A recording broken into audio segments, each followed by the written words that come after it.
Yesterday, Anthropic flipped a switch inside Claude. Every long answer it writes now carries a hidden mark. You cannot see it. Your eyes are not the audience. It survives copy. It survives paste. There is no setting to turn it off. And then people read the fine print. The mark does not prove Claude wrote it. It proves your words went through Claude. OpenAI built the same thing 2 years ago. It never turned it on.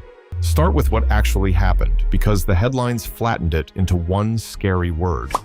On Tuesday, Anthropic confirmed that text coming out of Claude is being watermarked. There was no launch video, no keynote. It went out as an updated support page. The rule itself is simple. Any Claude model launched on or after the 2nd of August carries the mark. The older models are being retrofitted over the coming weeks and months. Harder to let Claude write your next paper or resume, because Anthropic says new Claude AI models will actually embed an invisible watermark directly into AI. And this is not a European feature bolted onto a European website. It applies worldwide, on every surface the model touches. The chat app, the API, Claude Code, Cowork, and every cloud that resells the model. For the lab that sells itself as the careful one, this is the most on-brand move available. It is also the most expensive one, and no competitor is forcing them to make it. Now the mechanism, because nearly every write-up this week skipped straight past it. A watermark in text is not a hidden character. There is nothing in there to find and delete. It lives in the choices. Every time the model writes the next word, it has several options that mean almost exactly the same thing. Began, started, kicked off. A secret key nudges which one it picks, slightly and consistently. Do that a few thousand times and the pattern stops looking random. Run a detector holding the same key and it lights up. Necessarily something that you or I could see with our human eyes. This is rather like a little red flag for computers to look at when they're trying to evaluate whether something is AI generated or not. That one mechanism explains every strength and every hole this thing has, all at once. Short text does not work. 5 sentences do not hand the key enough choices to hide inside. Code is weak too, and for the same reason. Syntax barely lets you say the same thing 2 different ways, and then a formatter comes along and rewrites whatever freedom was left. Heavy rewriting kills it, because you are replacing the exact choices the mark was hiding in. Push it through another language, and it is simply gone.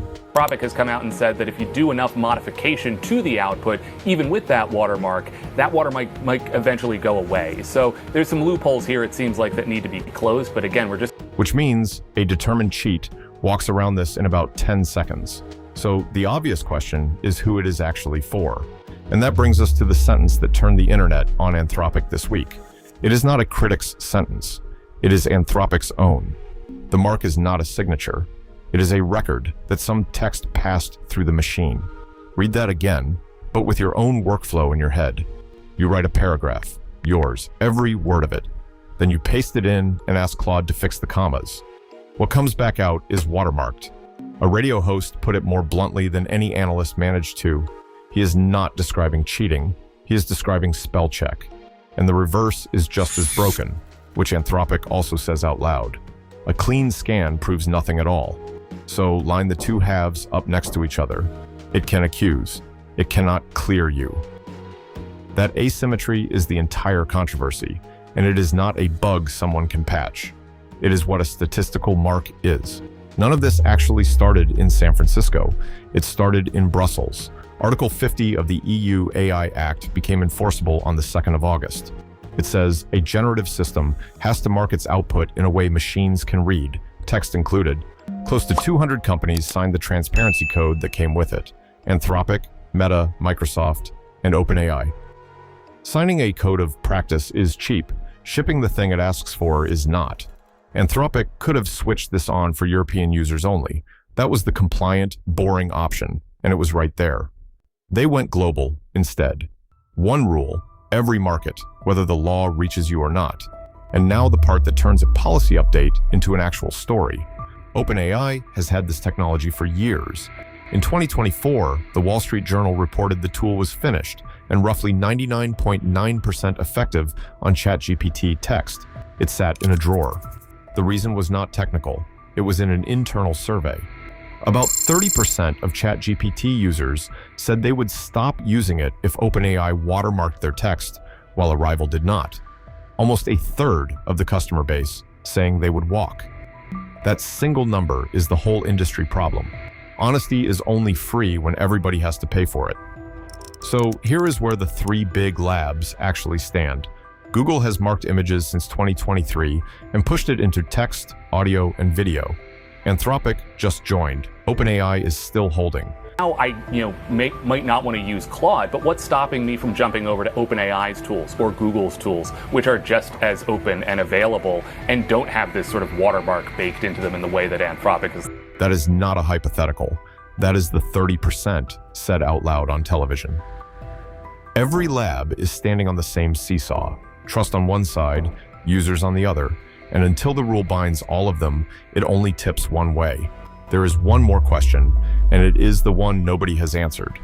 Anthropic says a detection tool is coming, for users and for third parties. It is not said who gets in, what it costs, or how many times a day you are allowed to ask. And that question genuinely has no good answer.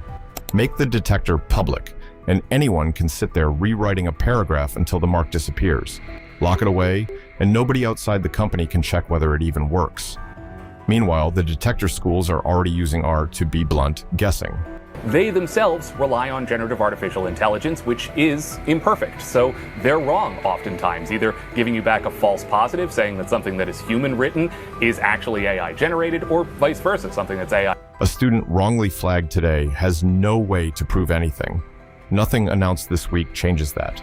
And this arrives into a week where the platforms were already moving.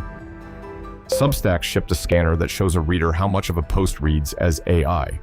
YouTube spelled out its inauthentic content rule.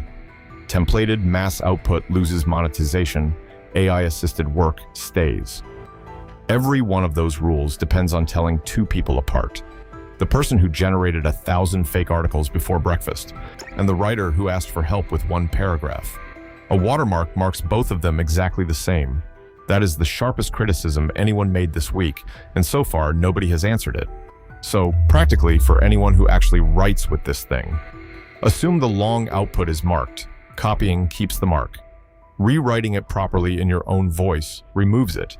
And a clean scan never proves you wrote anything. Anything you sent it before this month is not affected. But the bigger thing here is what a frontier lab just did to itself. It made its own product easier to catch, in a market where being hard to catch is a feature people pay for. You can read that as principle. You can also read it as a bet, that this rule is coming for everyone anyway, and it is cheaper to be early than to be dragged. And then there is the honest doubt. A watermark only works as a standard. One lab marking its output in a field of unmarked competitors does not clean up the internet. It just tells you which writers were honest about which tool they used. And right now, that is only the ones who used Claude.